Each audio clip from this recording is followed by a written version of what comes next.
Good evening, everyone. For those joining us virtually, we have two ASL interpreters joining us today, Ariel and Erica Agramonte. There are instructions in the chat on how to pin their video. For those utilizing closed captioning services, a link to that service will be provided in the chat. Thank you.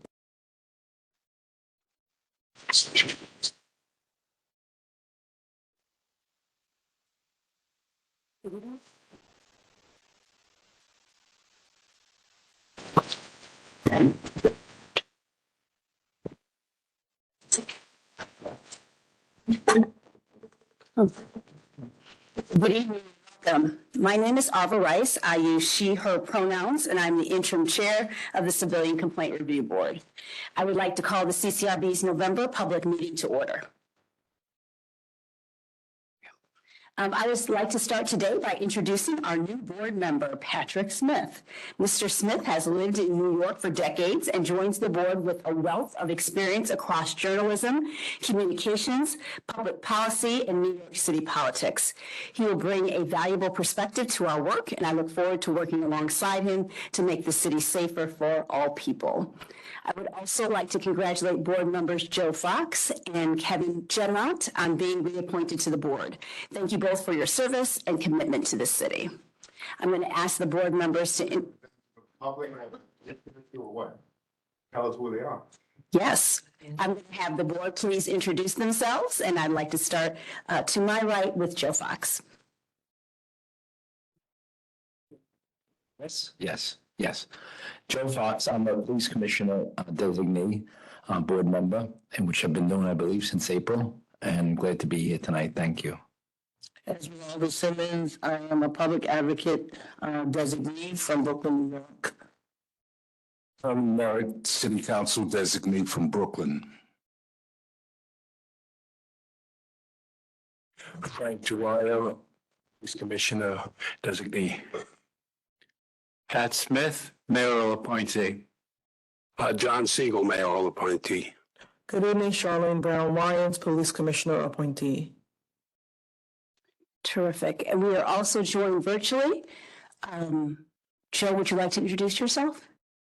Yes, good afternoon, everyone. My name is Joseph Puma. I'm the Manhattan City Council designee to the board. Okay.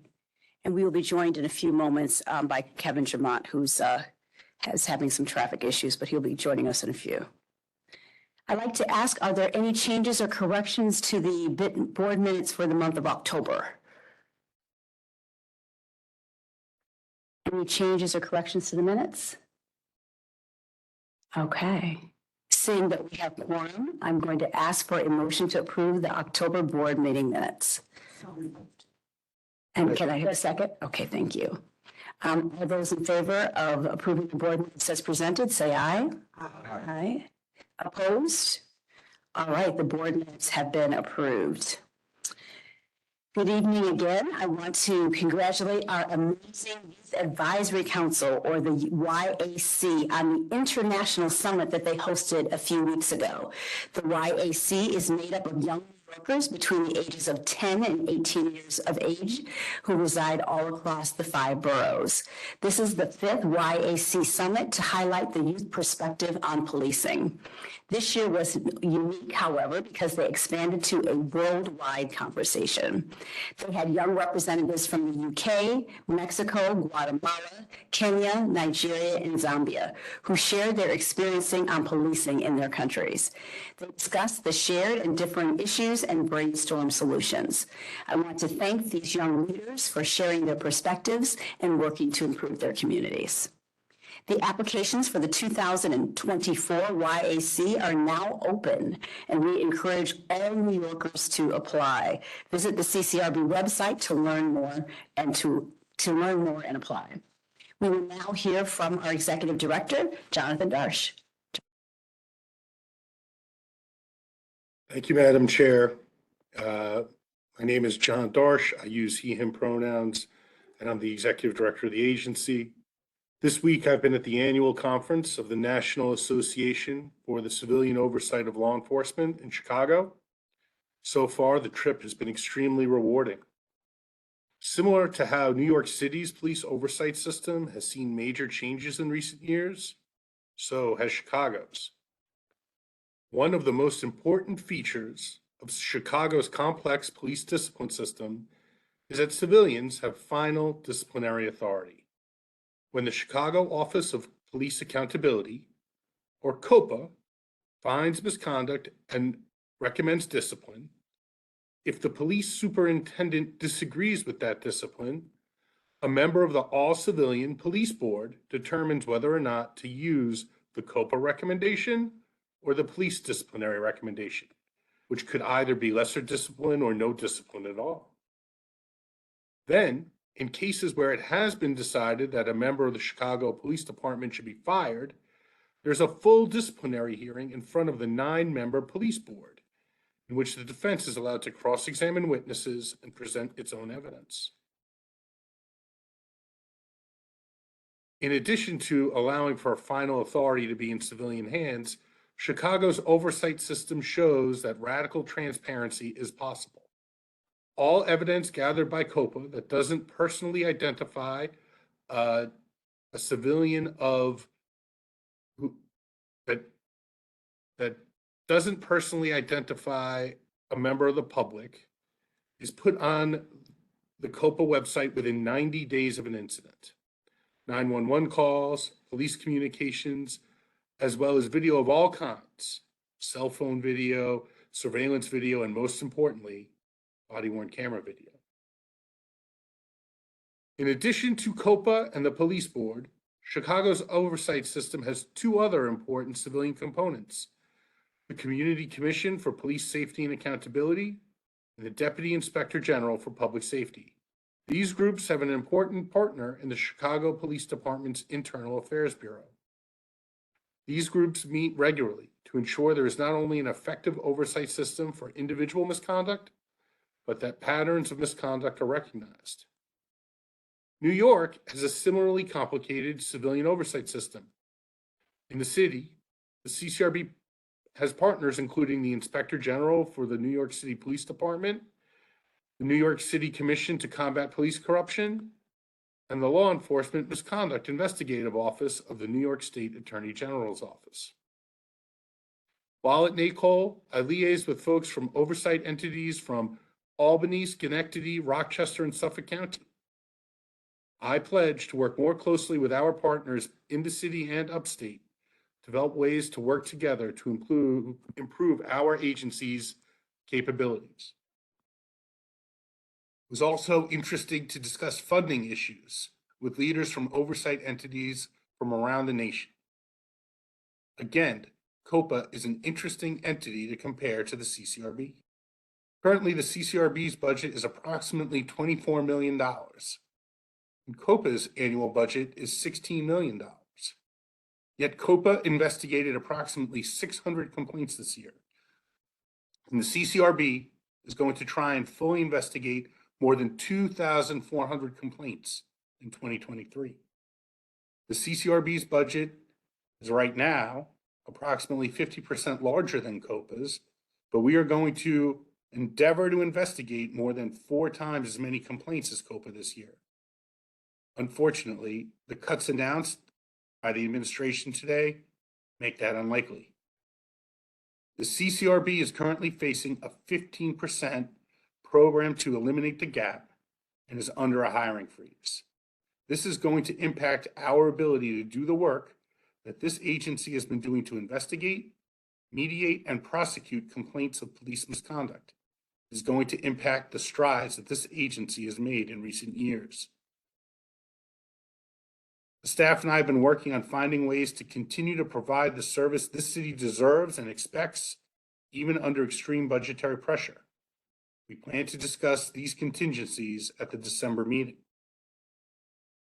Before we continue with the meeting, some updates on agency operations. Our office is open for walk-in complaints, but it is also possible to file complaints online at nyc.gov/CCRB complaint or nyc.gov/CCRB PLAINT, by telephone by calling 1-800-341-2272, or just dialing 311 and saying you would like to file a complaint about a member of the NYPD.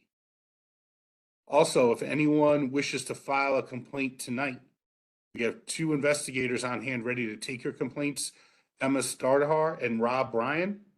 We also have a member of our civilian assistance unit here, Amy O'Sullivan. Please, if you are online and would like to make a comment, use the raise your hand feature. And whether you are online or in person at 100 Church, please keep your comments to 4 minutes maximum. I'd like to thank the staff for their hard work and to thank again the members of the public for participating. Alan, does anyone have any questions of our executive director? Does anyone have any questions of our executive director? Okay, I had a quick one. I just wanted you, if you could just restate, you said that the Chicago entity was responsible for processing 600 cases last year. And could you tell me the budget size again? They're roughly 16 million. Okay.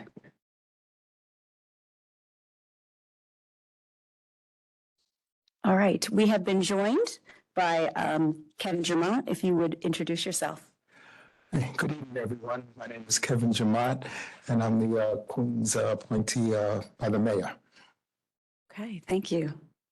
All right, if we do not have any other questions, I'm going to ask for our Director of Outreach, Mr. Jahai Rose, if he would make his presentation today.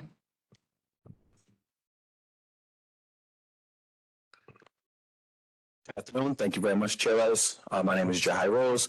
I go by he, him pronouns. I'm the Director of Outreach for the Civilian Complaint Review Board.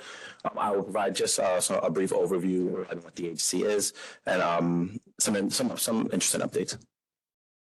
The Civilian Complaint Review Board is the nation's largest independent oversight entity over the largest police force in the country. The CCRB investigates, mediates, and prosecutes complaints of misconduct against members of the NYPD.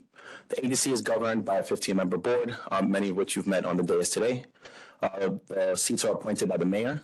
Five seats are appointed by the mayor. 5 are appointed by the New York City Council. 3 designated by the police commissioner. 1 is appointed by the public advocate, and the chair is jointly appointed by the New York City Council and the mayor. CCRB investigates allegations of misconduct. A helpful reminder is fatal. Abuse of authority, discourtesy, offensive language, and untruthful statements. Just a couple of facts about the Right to Know Act. The Right to Know Act was a law that went into effect on October 19th of 2018. This law impacts interactions with members of the New York City Police Department. In certain circumstances, officers should identify themselves by providing their name and other information, such as their rank, command, and shield number. With some exceptions, officers should explain the purpose of the interaction. They should inform members of their right to say no when they're asking for consent to search a person, property, vehicle, or an individual's home. Under certain circumstances, offer a business card with the officer's name and information. Also shows you how to make a comment and or complaint about the interaction with that individual and the officer. Civilians can request these business cards in all encounters. This is what the business card looks like. It also has information on the back, which indicates how you could obtain body-worn camera footage, in addition to information about Crime Stoppers and how to contact counterterrorism. Remember, if you do see, if you'd like to file a complaint, just as mentioned by our Executive Director, John Darsh, you can file a complaint by going to the CCRB's website, nyc.gov/CCRB complaint. You can also call the CCRB's hotline at 1-800-341-CCRB or 1-800-341-2272. Remember, if you see footage of misconduct on social media or in the news, you could file a complaint, even if you were not there in person. The CCRB's handles on social media are CCRB_NYC. A couple of other ways to file a complaint to the CCRB include calling 311. Visiting the CCRB at our headquarters at 100 Church Street in Lower Manhattan on the 10th floor. You could also direct message the Civilian Complaint Review Board on Facebook, Twitter, or X, and Instagram. As mentioned, the typical handle is at CCRB _ NYC. You can also send the CCRB a letter to 100 Church Street, 10th floor, New York, 10007. You could also file a complaint at a local police precinct. It does not have to be the precinct where the interaction took place. You could also, if you file a complaint, officers are required to take that complaint in the precinct. You can also request a CCRB complaint form, and you'll be offered a postage-free envelope. The CCRB conducted our week of awareness from October 23rd to Friday, October 27th, in recognition of our 1-year anniversary of our ability to be able to investigate bias-based policing and racial profiling. We partnered with 23 community organizations during that time, conducted 30 events, conducted info sessions in various languages, which included Chinese, French, Fulani, Wolof, and Spanish. The agency also partnered with various elected officials. There was Assembly Member Khalil Anderson, Assembly Member Monique Chandler-Whitterman, Assembly Member Emily Gallagher, Assembly Member Stephanie Zinnerman, and the Office of Assembly Member Al Taylor. If you'd like to request a outreach presentation for the CCRB's outreach unit, you could feel free to contact us at outreach@ccrb.nyc.gov. You can also follow the CCRB on our social media platforms, which are Instagram, Twitter, or X, and Facebook. Thank you. Does any member of the board have any questions for Mr. Rose? Any questions for Mr. Rose? All right, thank you so much for that presentation and the great work on the Outreach Week. Thank you so much. Appreciate it. We will now enter the public comment portion of the meeting. We will begin with those who are joining us virtually, who would like to make a comment, followed by those who are joining us in person. For those who are joining us virtually, we ask that you please use the raise your hand feature, and we ask that you please keep your comments to 4 minutes. Yohaira, would you like to call on the first person? Thank you, Madam Chair. First, we'll be hearing from Eric Dim.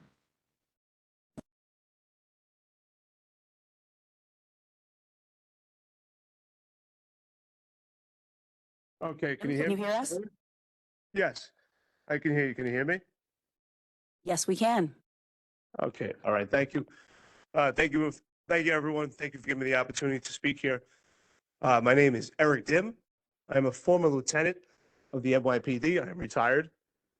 I have been coined as the most complained cop, according to the city newspaper, reflective of an overzealous targeted by the Civilian Complaint Review Board.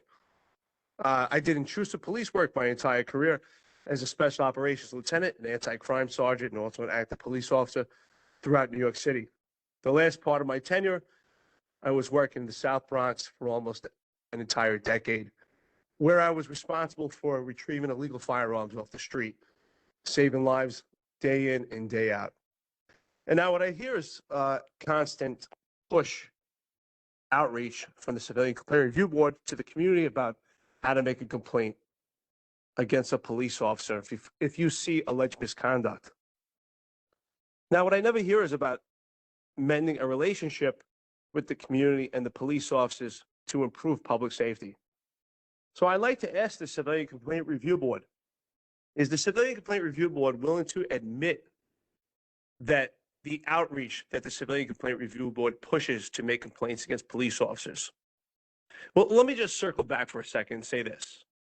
Police officers are provided with a survey on a yearly basis to improve public safety, improve morale, improve things amongst the police department. One of the questions that is asked of a police officer and rank and file is the pressure of the Civilian Complaint Review Board or the fear of a substantiated complaint withhold your ability to do intrusive police work or proactive police work, which means addressing broken windows theory or going out there and detaining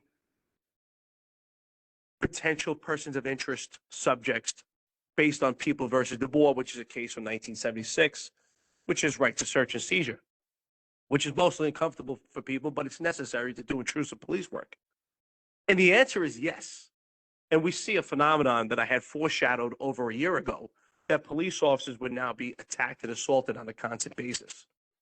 And we're seeing a lieutenant 2 days ago recently viciously attacked, beaten. You can see his bloody face and beaten.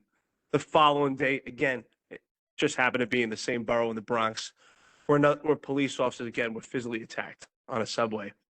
And I just think it's a matter of time, and it's unfortunate that we lose a cop from the NYPD to the hands of another without a firearm, but from a physical confrontation. And so I asked for the Civilian Complaint Review Board, do you believe, are you willing to admit that the pressure of a civilian complaint is holding the police officers back, and their inability to do their work to keep themselves safe, which ultimately is reflective of the safety of the residents of New York City? Now, I understand. I have been an advocate to fight for change of the Civilian Complaint Review Board. I never say to abolish the Civilian Complaint Review Board. Why? Because I understand with great power comes great responsibility. And I used to teach my personnel. This is one of the few jobs or few employments in the entire world that you could walk outside and say, I'm going to get a cup of coffee. And you end up in a gun battle and you have to take someone's life for the better of the city to keep everyone safe. And immediately after, still get that cup of coffee. Now, I don't mean to say that in a cold way, but it's unfortunate, but it's necessary. So yes, we should be questioned by various bodies to show accountability and responsibility, but it must be fair, and we all deserve due process. So I just want to know if the Civilian Complaint Review Board is willing to admit contribution in that with the police officers when it comes to public safety. Thank you, everyone. I know my time is up. Thank you for listening. I appreciate it. If you'd like to listen to more, please listen at New York's Finest Retired Unfiltered podcast. I am the co-host at the Finest Unfiltered. Thank you. Okay. Thank you so much, Mr. Dim, for your comments. I'm going to let our executive director respond to them as well. But I did want to say that as we all know, the role of the Civilian Complaint Review Board is to be responsive to when community members have negative interaction with the police department. And as we go out for community conversations, we are always asked to make sure that folks know that we exist. And so that is the role of the outreach team, is to let folks know that the Civilian Complaint Review Board is here and a resource for New Yorkers. And so that is all that I'm willing to take accountability for, because that is what is our it's in the scope and in our work. Thank you so much, Esmeralda, for that. John, did you want to respond as well? If I added anything now, it would take away from what you said. Back. Who is the next person on the line? Thank you, Madam Chair. At this time, no other folks have raised their hands to speak. Looks like we can move to the public session, the in-person session. Thank you. For those of us who are joining us in person, if you are interested in making a public comment, you can line up by the podium. And once again, I ask you to keep your comments to 4 minutes or less. Good afternoon. I'm Michael Myers. I'm the president of the New York Civil Rights Coalition. I'm going to be a broken record today, as I have been for the last 6 or 7 public meetings of the CCRB. And when I say public record, I'm saying that I keep saying the same thing and nothing ever changes. First, I want to welcome again and hope that eventually chair becomes chair. I don't know if the mayor is going. He's so busy doing whatever he's doing with his girlfriends or man friends that he can't appoint a chair of the committee. It's ridiculous. It's ridiculous. I would be, if I was in your chair, I would be embarrassed. Maybe that's the intent, embarrass the chair of the CCRB. Maybe it's the intent to make sure the public does understand he's doing something, taking away my time. Oh, right? Oh, okay. I don't understand why the chair is this the one? They didn't stop that clock, but I'm going. I don't understand why it's taking so long to appoint a chair of this panel. It was insulting to the chair. I mean, insulting to the members of this board that you don't have a permanent chair. It's ridiculous. Why is this man so frivolous with his responsibilities to appoint people? He appoints. Yes, there are designees from the city council and all that other stuff. But he appoints everybody to this committee. And he appoints the chair. So why is he taking so damn long? Second, I understand as police commissioner. I think you were invited him to have a meeting with you. I come here every month looking for him, every public meeting, looking for him to have a public session with the CCRB. I want to hear what he got to say. But the name is different from his predecessors and giving respect to the CCRB. Don't make decisions with respect to your recommendations to him. No, there's no difference. He's in the same pod, both inept and incompetent and hostile public schools in the police department. And you need to say that. The chair and every committee member should say that. So everyone doesn't come to public sessions because he doesn't want to get booed by the member of the public. I will.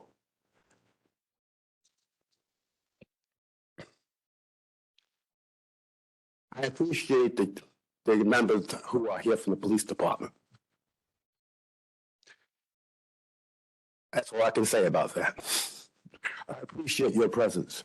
But you've got to get this police commissioner to get on board with your recommendations. Why is it routine now for the police commissioner to ignore his recommendations? Or to downgrade your recommendations and say, and all that happened. Oh, by the way, I did file a complaint months ago. I'm not going to say how many months ago. It's too damn long. Against a police officer based on the video of the police officer who interfered with people's rights at the Roosevelt Hotel. A complaint was made to the deputy mayor. A complaint was made to the CCRB. You had an investigator call me. I had an investigator call me Siegel. Nothing happened yet. I keep coming to the phone report. I don't get any emails, I don't get phone calls, nothing.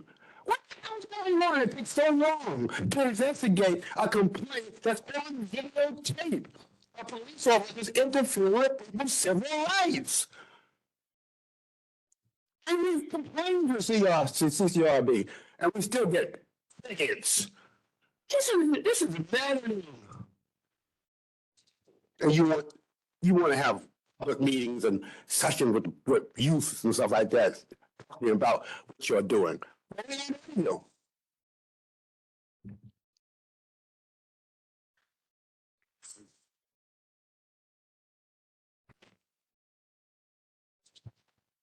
Finally, let me say this.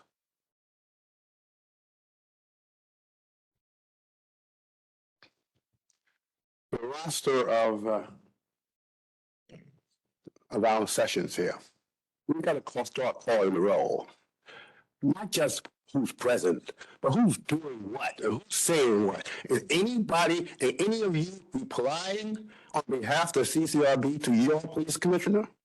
Has anybody demanded that he come here and meet with the public in public session and meet with the CCRB? Why can't you talk to your own police commissioner? You're supposed to be representative of the police department, not representative of the public. Oh, yeah, our public representatives complaining. It's outrageous. This is an insult to the public process, to the CCRB's agenda, to the purposes of creating CCRB. We just don't get accountability. And the reports are ignored by the powers that be, including the mayor and the police commissioner. And why do you put up with it? Why don't you have a position? 1, 2, 3, 4, 5, all of you. We get nothing. We get crickets.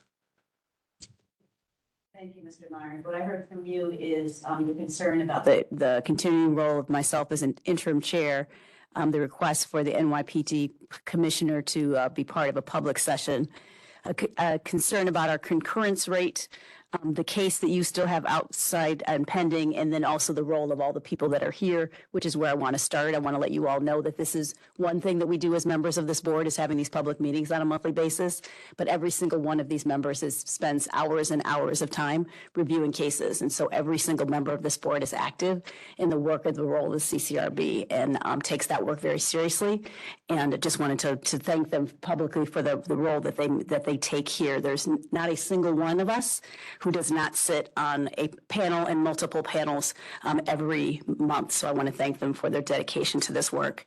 I'm going to ask John if you wanted to respond to some of the other questions that were related to either the concurrence rate and also in regards to Mr. Meyer's case specifically.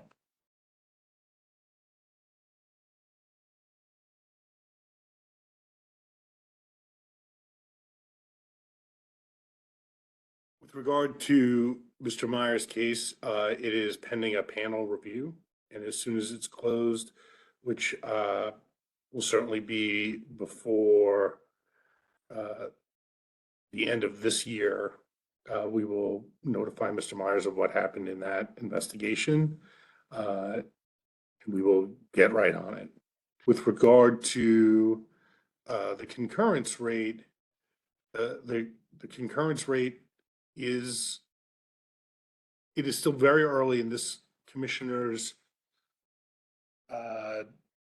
term to know if there's going to be a change in how the current commissioner handles CCRB cases compared to their predecessors. What I can say is a noticeable difference is the pace at which the police commissioner is closing cases. The police commissioner may have already closed more cases than their predecessor, but we'll have a more detailed analysis of that data at the end of year meeting in December. Thank you, John, for that. And in terms of the interim chair role, Mr. Myers, I will continue to serve as long as the city of New York will have me. So is there anyone else who has a public comment if they would like to come to the podium?